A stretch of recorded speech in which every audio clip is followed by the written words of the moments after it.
We're actually going to start today with a clip that I think captures that feeling of how much we've missed it. And this is a piece that's playing in cinemas around the country at the moment. You might notice the hashtags in there. They're in use as people return to cinema and escape their couches. This is cinematogether.ie, which is our own initiative here in Ireland, and Hello Big Screen, which is being used around the world to capture that return to cinema.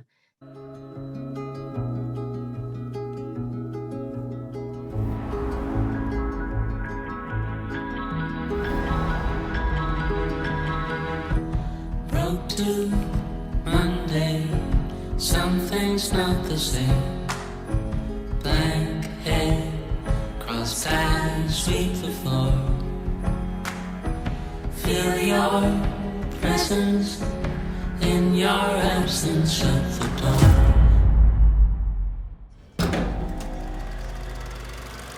At last, the great, wonderful day.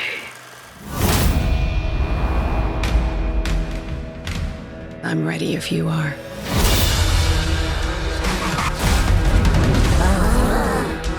This is gonna be awesome.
Okay, so hopefully, like me, that kind of gave you that warm, fuzzy feeling of going back to the cinema and maybe reminded you of how it feels. And of course, if that did have an effect on you, just watching it here on your laptop, you can just imagine the effect it has when it's on the big screen with full surround sound.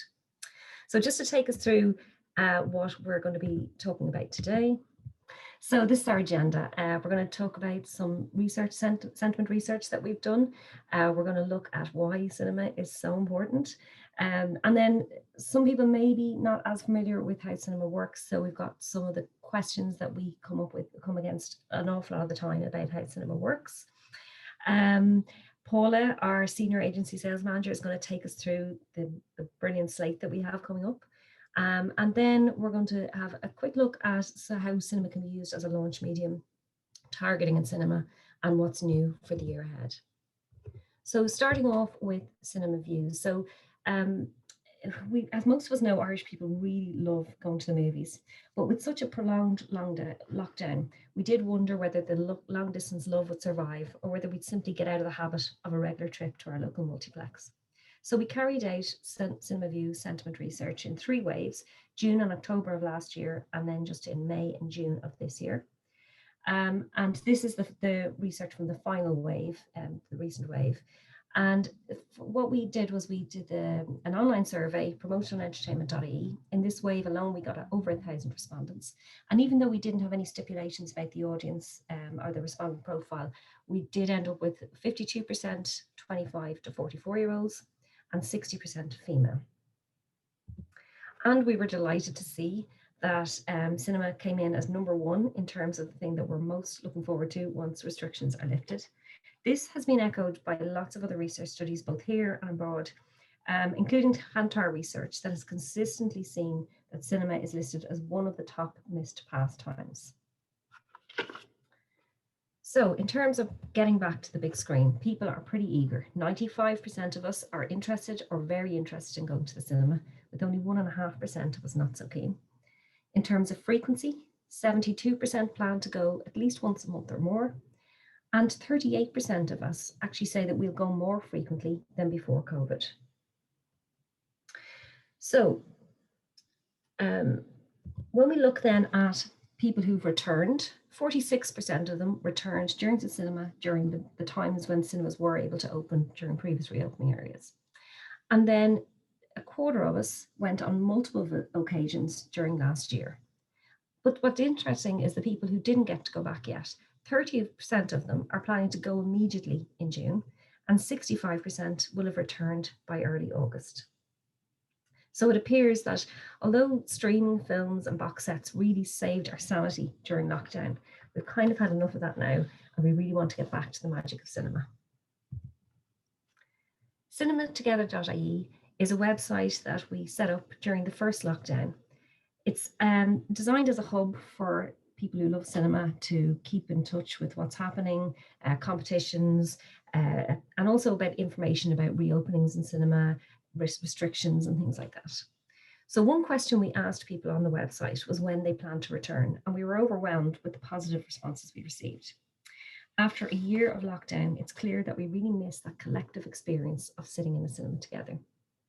Some initial research in the earlier lockdowns indicated that younger people and families were really keen to return to cinema, while older audiences were a bit unsure. But now, presumably as older audiences have been vaccinated, we can see that the positive responses about wanting to get straight back are across all age groups. So why is cinema important? Well, as you've probably heard, because we tend to go on about it quite a bit, we go to the cinema more here in Ireland than anywhere else in the EU. And in fact, we're one of the highest consumers of cinema in the world. In addition to that, we do have that unusual advantage of people actually wanting to see the ads. So the majority of cinema goers see the ads as part of the whole experience. And this leads us to having the lowest ad avoidance across all media at 8%. Of course, it is a unique environment. Where else would you find 3/4 of the audience not checking their phones once the lights go down and just focusing on a single screen? Now, just looking at some of the common questions that we come across. With the impact of digital, cinema has changed dramatically over the last 5 to 10 years, not least in relation to production, which was traditionally seen as a barrier to entry, both because of the time it took to get on screen and also the cost of bulk prints. But now we can get ads on cinema within 5 working days. And even though some of my colleagues would be annoyed at me for saying this, we can turn it around quicker than that too, if needs be. In addition, the cost of transferring your ad to cinema format has been drastically reduced. And in most cases, we can include this in the cost of bookings. Again, because of digital scheduling, we can be now a lot more flexible and responsive. One of the common myths that we sometimes hear about cinema is whether people actually go during the summer and whether it's a quiet time for us. But actually, July is the busiest month of the year for cinema admissions. And this is fairly closely followed by August too. Across the last 6 years, July has delivered an average weekly footfall of over 400,000 people. And so what is the age profile of our audience? Our core audience are 15 to 34s, and the 15 to 24s are the heaviest consumers. These are the guys in normal times who literally hang out in cinema and treat it like a youth club and go to see absolutely anything that's shown. So while those audiences are strong, where we see the growth is in older audiences and families. As cinemas have become more luxurious, upmarket experiences through premium seats, premium screens, food offerings, and more choice in film product, we've seen older people becoming more regular cinema goers. In fact, 55% of heavy cinema goers are over 35s. And by heavy cinema goers, we mean people who go at least once a month. Also, we can see from the top performing movies how big family audiences have become, with 3 to 5 of the top 10 at the box office generally being a kids' movie. Not surprising then that 60% of heavy cinema goers are main shoppers. Of course, the big question we're being asked at the moment, post-pandemic, is whether we can return, whether we can survive COVID and bounce back. We saw earlier in the sentiment research, Irish people have talked about how keen they are to get back to cinema. And looking globally, where most other countries had opened before us, we can see that admission figures have been very strong. For example, China and Japan are now back at pre-COVID levels. Closer to home, most of the UK cinemas opened on May 17th, with Northern Ireland following on the 24th. The UK is already tracking 66% of normal box office figures. and Northern Ireland is actually up at 71%. And here we finally reopened on June 7th, hallelujah, and we've been overwhelmed by the strength of box office takings. They actually far exceeded our expectations. With around 63% of sites, 63% of our sites open for the first 4 days from Monday the 7th, we had an estimated 100,000 tickets sold. It's not often that you have the opportunity to reach 100,000 people who are really immersed and totally excited about seeing your message. And what percentage of them are there to see the ads? So as we saw, we have the lowest ad avoidance. And when we look at tracking over the last years, we've seen that audience presence is an average of 79%. In addition, we're one of the only media to offer actual admissions, or real bums on seats, if you like, rather than ratings. These admissions are independently verified by ComScore and are guaranteed. So whatever we say we deliver on a campaign, we will deliver extending campaigns if need be to do that. And just to cover off one thing that is coming up a lot, because it wasn't exactly clear from the government what we were allowed to do when we reopened. So the cinemas they've worked really hard to create a really safe environment for their staff and patrons. They operate a bubble booking system. So once you book your tickets in for your group, they will automatically zone out all the seats around you so no one can sit near you.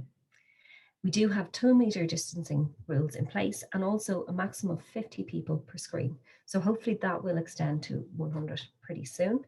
But even despite those restrictions, we're seeing such strong numbers coming through.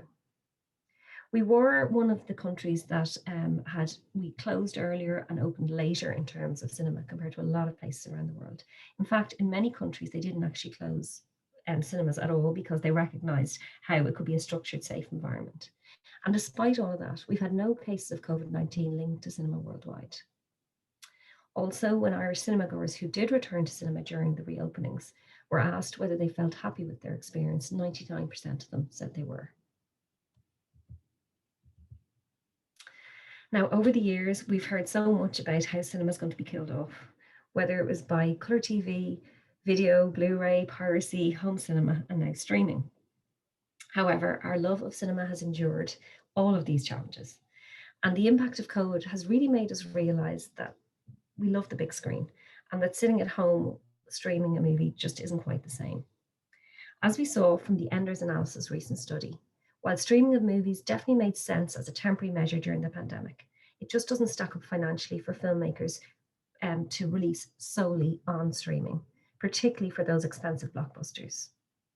When we look at worldwide box office takings, we reached a record level of 42.5 billion in 2019. This compares with premium VOD takings in 2020 of 632 million. At the height of the first lockdown, Trolls World Tour made $100 million worldwide, which sounds pretty good, except that it cost about 95 million to make. And when we look at the comparison, and sorry, that was just released on streaming, of course. But when we look at the original Trolls movie, which released in cinema, it took 350 million. And we all saw how well Godzilla and Kong vs. Kong performed, even when lots of cinemas around the world weren't still open, taking in far more than its pre-pandemic predecessor. So there's an obvious reason there why filmmakers want to release movies in the cinema and will continue to do so. And then what about what's going to be available to see? In previous reopenings, there were a limited amount of movies on release, on offer, so it didn't help in terms of driving numbers back. However, now that cinemas have reopened for good, we have a really strong slate for the rest of this year and into 2022. We have heard a lot about movies releasing on streaming and PVOD. However, when we look at it, 79% of blockbusters were pushed back from 2020, but only 14% went to streaming. So this shows how we've got lots and lots of movies ready to be released. Now, we obviously don't have time to go through all of the movies, or even that many, even we haven't got them all here even. But Paula now is going to take us through just some of the highlights. Thanks, Cassie. As Cassie mentioned, the slate for the rest of the year is jam-packed with blockbusters, so let's take a look at the main ones here. As you're all aware by now, cinemas finally reopened on the 7th of June, and currently showing is Nomadland, starring Frances McDormand. This movie won 6 Oscars, including Best Picture and Best Director, and won Frances her 4th Oscar, this one for Best Actress.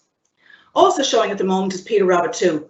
The first movie took over 3.3 million at the Irish box office in 2018, and this one is already proving extremely popular. We also have Cruella, which focuses on the young Cruella de Vil of 101 Dalmatians fame and stars Emma Stone and Emma Thompson. Emma Thompson in particular is getting great praise from critics playing Cruella's boss. A Quiet Place 2 is the sequel to the hit horror movie that took over 1.2 million at the box office, and this one stars Emily Blunt and Cillian Murphy. Also in cinemas now is The Father, which won Anthony Hopkins the Oscar for Best Actor. It tells the story of a man refusing any assistance from his daughter as he gets older. And coming up on the 25th of June is Fast and Furious 9. This installment of the incredibly successful franchise stars Vin Diesel and promises plenty of action and car sequences. And then on to July, we see the hugely anticipated Black Widow. Part of the Marvel franchise, this one stars Scarlett Johansson and is the first solo film for the character who has appeared in all of the Avengers movies. On July 23rd, we have Wrath of Man. Directed by Guy Ritchie, this action thriller stars Jason Statham, so we can expect a fast-paced and action-packed treat here. Then we have another huge superhero movie, The Suicide Squad. This is a reboot of the 2016 movie and stars Margot Robbie and Idris Elba. Into August now, and we have something a little different with Last Letter from Your Lover. The story follows a journalist determined to solve a mystery of a forbidden affair based on a series of letters and stars Shailene Woodley. On August 6th, we have Stillwater, a drama thriller starring Matt Damon, where he plays a father who travels from Oklahoma to France to help his daughter who has been arrested for murder. On the following week, we have Free Guy, an action comedy starring Ryan Reynolds, who incidentally is the second highest paid actor in Hollywood. He plays a bank teller who discovers he is actually a player inside a video game, so it's quite reminiscent of the plotline of The Truman Show. September then sees the release of Shang-Chi and the Legend of the Ten Rings. This is an action superhero movie focusing on Shang-Chi, the master of Kung Fu. On the 10th of September, Jennifer Hudson stars as the iconic music legend Aretha Franklin in this biopic musical drama, Respect. Great choice for the role, as Jennifer has already won an Oscar for her performance in Dreamgirls. And then on the 17th, we have June, an epic sci-fi movie, which is the first installment of a two-part adaptation of the 1965 novel. This stars Timothée Chalamet, Rebecca Ferguson, and Jason Momoa. And now we come to the big one. Bond, No Time to Die, starring for probably the last time Daniel Craig. This movie sees Bond as having left active service, but an old friend interrupts his retirement looking for help. The villain this time around is Rami Malek, and we can expect the typical Bond fest of gadgets, cars, and plenty of action. Later in October, we have one for the family, Boss Baby 2. This is a sequel to the really successful Boss Baby movie and features the voices of Alec Baldwin, Jeff Goldblum, and Lisa Kudrow. And then we have the one I've really been looking forward to, The Many Saints of Newark. This highly anticipated release is a prequel to The Sopranos and looks at the formative years of Tony Soprano and his crew. James Gandolfini's son Michael will play the young Tony, and it's directed by Alan Taylor, who directed The Sopranos TV series. And just in time for Halloween, we have Last Night in Soho. It's a suspense horror about a young girl passionate about fashion design who finds herself able to travel back to the 1960s to meet her idol. It stars Anya Taylor-Joy, who you might recognise from The Queen's Gambit. On to November, and we have another big Marvel superhero movie, The Eternals, and this one stars Angelina Jolie, who heads up a race of immortal beings that lived on Earth and shaped its history and civilizations. Another one I'm counting the days down to is Top Gun Maverick. Tom Cruise reprises his role as Maverick, but this time he's a flight instructor at Naval Aviation School. Val Kilmer also returns as Iceman, and the movie also stars John Hamm, Ed Harris, and Jennifer Connelly. I cannot wait for that one. At the end of November, we have House of Gucci starring Lady Gaga, which tells the true story of how Patrizia Reggiani, the ex-wife of Maurizio Gucci, plotted to kill her husband. And on to December then. West Side Story is a massive production, an all-singing, all-dancing treat for all you musical lovers. It's an adaptation of the 1957 Broadway musical, which itself was loosely based on Romeo and Juliet, and is produced and directed by Steven Spielberg. On Christmas Eve, we have The King's Man, the third installment of this incredibly successful franchise, and it's a prequel to the previous two movies and set in 1990. This one stars Ralph Fiennes, Gemma Arterton, and Jimon Hansu.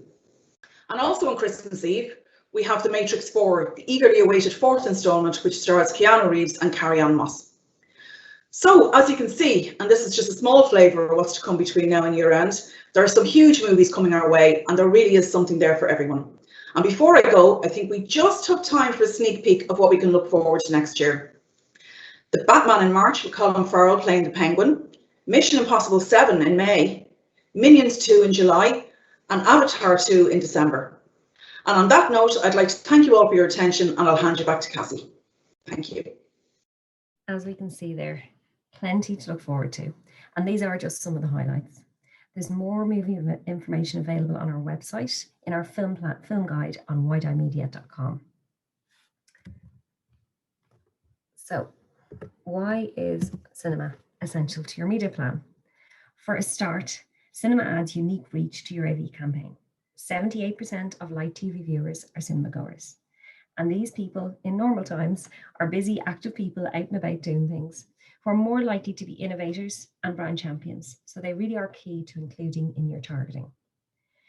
The Kantar Media Reactions Report of 2020 highlighted that cinema is the #1 advertising channel preference of consumers globally. So this is proof positive that cinema goers actually want to see your ads, which is a pretty good starting point.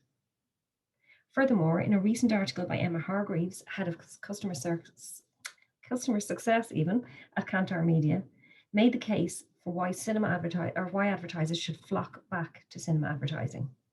In addition to the benefits of tapping into an attentive audience of affluent trendsetters, Hargreaves highlighted the fact that cinema goers are almost 60% more likely than the average adult to be tempted to buy products they've seen advertised. Now, I think most of us would agree that brand building leads to long-term growth and profitability. Pre-COVID, it was generally felt that brands should aim for a mix of 60 to 40 in terms of brand building to short-term activation. However, with so much time at home, some research houses like Kantar are proposing a need for increased brand building post-COVID. Cinema is recognised as ideal for brand building, but brand building needs attention. Active attention, of course, is preferable. Now, as I'm sure you're familiar with the attention economy by Professor Karen Nelson Field, this research, including the argument that not all research is evil, is an international study that is impacting the currency of trading. Yes, active attention is preferable because of effect on sales. Ads filling a screen matter to attention, sales, and recall. While other media, we can skip the ads and ignore them, in cinema, you get 100% visibility, viewability, and completion rates. Add into this powerful storytelling and the immersive experience for recall, and it's clear to see that cinema is one of the most powerful advertising channels available. Let's add to this the power of emotion. Now, I would challenge anyone to say that if they were in the cinema and saw that clip that we showed at the very beginning, that they wouldn't feel a little bit of emotion there. And really, that emotional response is what cinema is all about. Emotion creates a lasting experience, which is key for recall and lasting memorability. When it comes to effectiveness, we know from Peter Field's pioneering work over the last 15 plus years that creativity provides a strong multiplier effect on effectiveness, and emotion extends this. Cinema, therefore, is the perfect channel to showcase. And finally, the brand benefits. This study was carried out by MindLab for Pearl and Dean in the UK and looks at the link between emotion and effectiveness and how it impacts on viewers. What they found in this study that cinema drives greater recall and memorability. We've already seen in the likes of the Happiness Project that cinema makes us happy.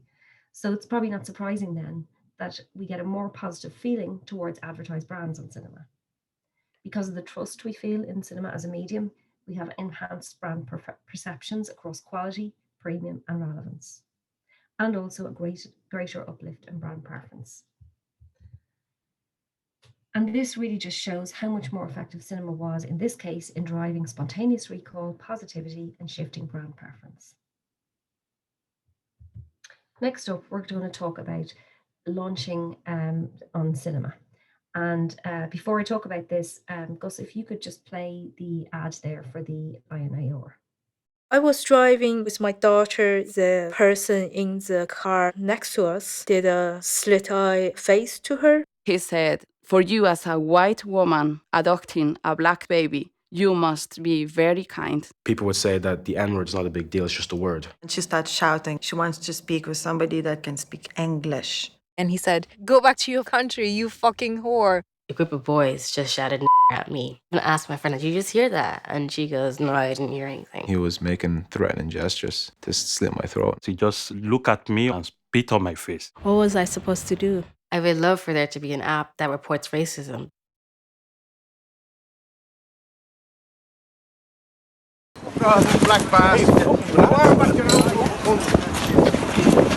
Brave man, you don't get no fucking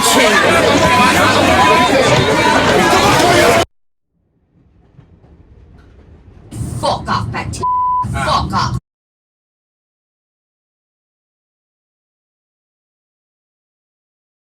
Now, I'm really sorry. I did mean to warn you before I played that actually, and forgot to say it, because obviously it's a very distressing ad, and there's a lot of bad language in that. So apologies for not warning you beforehand.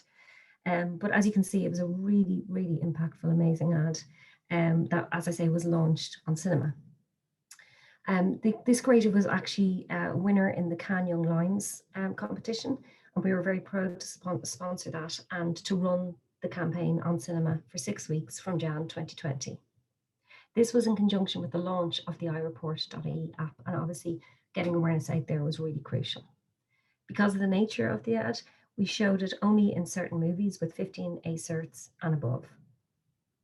And we carried out some field work. We did face-to-face interviews pre-awareness in December 19, and then obviously had to switch to online for March 2020. And we made sure to have a representative national sample. In other words, we weren't just talking to cinema goers. Now, considering this ad was just only seen in cinema for 6 weeks, you can see how amazing the post-campaign awareness was. There was a 73% increase of awareness of the Irish Network Against Racism in urban areas, a jump of 62 percentage points among working people, 51% increase for those who have no children, and a 5-fold increase in awareness among monthly cinema goers. Not surprisingly, the least change in awareness was among non-cinema goers at 7%.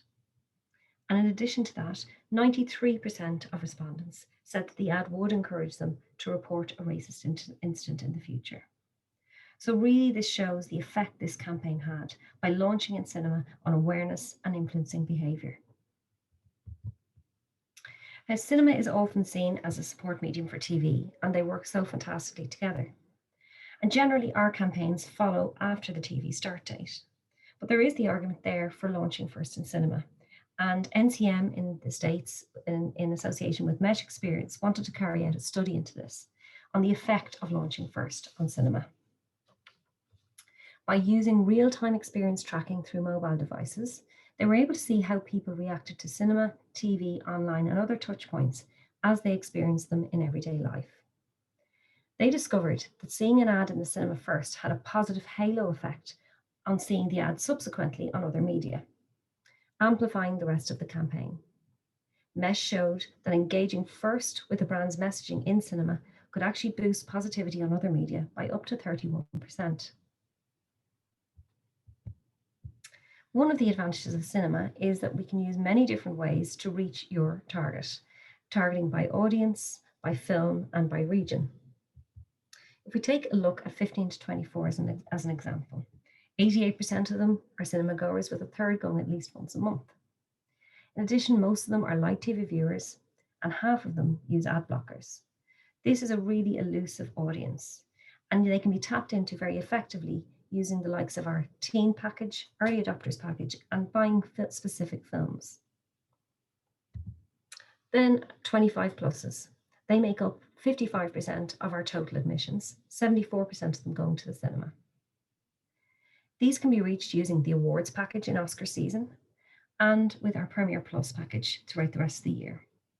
The Downton Abbey film package was an ideal example of how to reach ABC One 25 plus females, as we can see from the audience profile shown here. This movie was number 7 at the box office when it released. So with Downton Abbey 2 releasing in December, this is definitely one to look out for female brands.